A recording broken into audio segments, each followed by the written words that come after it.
What's the matter? What happened? I'd heard the giant tree destroyed some of the area, but the precious ruins, the polycarbonate! Such a terrible loss of priceless history! Maybe Raine has a split personality too. Two? Well, I mean, when you're in battle, and sometimes even when you're not, you change into a different person. Really? I change when I'm not in battle? Yeah, I thought you knew.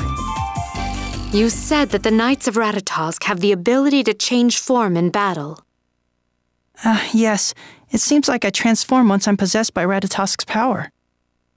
And Ratatosk's core is living off of Marta. Yes, it's this jewel on my forehead. I see. Sorry to interrupt, but I sense both humans and monsters within the rubble. Perhaps we should investigate. Really? Raine, let's go take a look. It might be Lloyd. Yes, you're right. Let's go.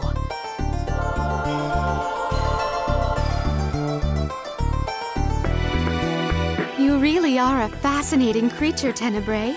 May I touch you? If you wish. Ooh, you don't feel quite like a cat or a dog, or even Noish. I've never felt anything so soft. So this is what it's like to touch darkness. You are too kind, really. Whoa! Your skin stretches this much? Ah, this texture can only mean you're a shapeshifter. You must be quite experienced to make such deductions from a single touch. Your way of speaking is quite interesting as well. Your interest is flattering. So, when Colette was talking about maniacs, did she mean you, Raine? It's true that Colette and the others have often accused me of being an archaeology maniac. But what about the term maniac made you think of me? Oh, it's just that Colette mentioned a friend of hers who seemed to act like a totally different person near ruins. Like a different person? Yes. She described her friend's transformation as berserk, crazy, insane, frightening, dangerous, monstrous, inhuman, reckless, disturbing, and completely out of control. If I am not mistaken. And you're saying that's what I'm like, Emile? What? She didn't... Tenebrae, stop doing things like that! Man, I give up. Genis! Raine? What are you doing here? I thought the plan was to meet up back in Asalia. I'm sorry, it's just that I saw Lloyd, so I tried to follow him. Wait, who are these people with you? Ah, well, you see. Wow, so that's why you all came here. So Lloyd came through here? He did, but now this monster's blocking the path. I tried attacking it, but it won't budge. I wonder how Lloyd managed to move it. Perhaps he fed the monster. What the hell is that? I am Centurion Tenebrae. A pleasure. Oh, right. You're that Tenebrae guy she mentioned. It's Tenebrae. Now then, when this particular monster is asleep, it absorbs all attacks. This thing wasn't here the last time we came to the ruins. This type of monster thrives in warm environments.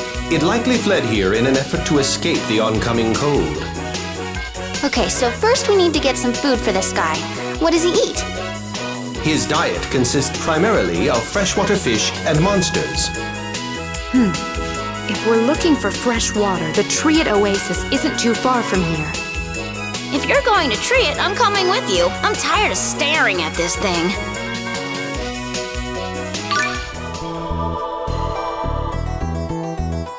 Genis, you and Raine are siblings, right? So that would make you a half-elf too. Yeah, though I'd think that was pretty obvious. Half-elf. What, the two of you don't like half-elves? I don't mind the two I've met so far. Well then, that's good enough for me. We usually get dirty looks when people find out what we are. Was it that way with Lloyd? Lloyd's the kind of guy who couldn't care less if you were a half-elf or anything else for that matter. He is? So this is what you've been up to. No wonder you've been away from Hysalia an awfully long time. With everything people are saying about Lloyd these days, I figured I should get the story straight from him. I see. Well, I'm glad we ran into each other. Yeah. By the way, notice anything different about me? What could it be? Come on! Can't you see I'm taller? Take a good look. My voice is even a little deeper. You don't say. How much taller are you? A 1/16 of an inch.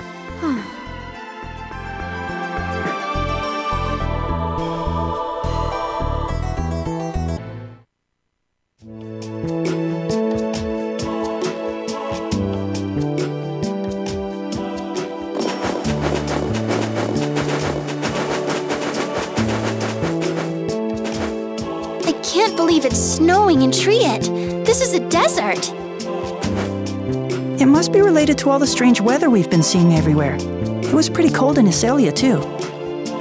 But I was just here a few months ago, and it wasn't like this at all. I heard it started snowing here about a month ago. This may be due to a dormant Centurian's core.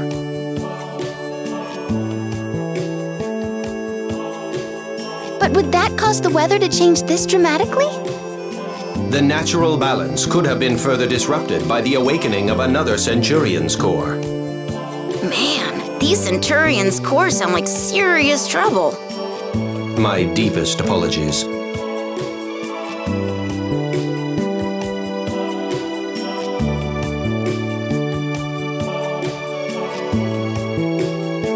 Hey, Genis, why do you use a kendama as your weapon? Lloyd made it and gave it to me for my birthday. It helps me concentrate when I use magic. So you just started using it as a weapon after that? Sort of.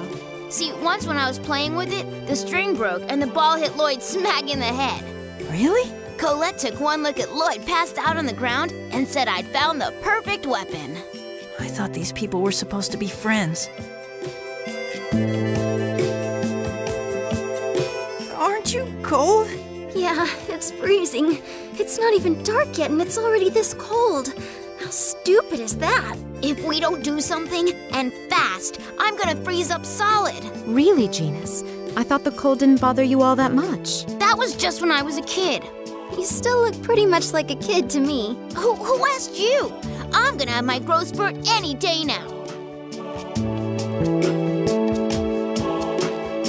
Snow in the desert. I do hope the desert's ecosystem will be all right. The majority of creatures that make their home here should be able to weather the cold, but still. I hadn't expected Mana would be this far out of balance. Lord Ratatosk would be horribly dismayed at this state of affairs, I'm sure. But it's so romantic! Arm in arm with your significant other. It's the perfect place for a stroll. Significant other? Yeah, maybe me and Persea could. I think we just got a glimpse of Genis's true colors.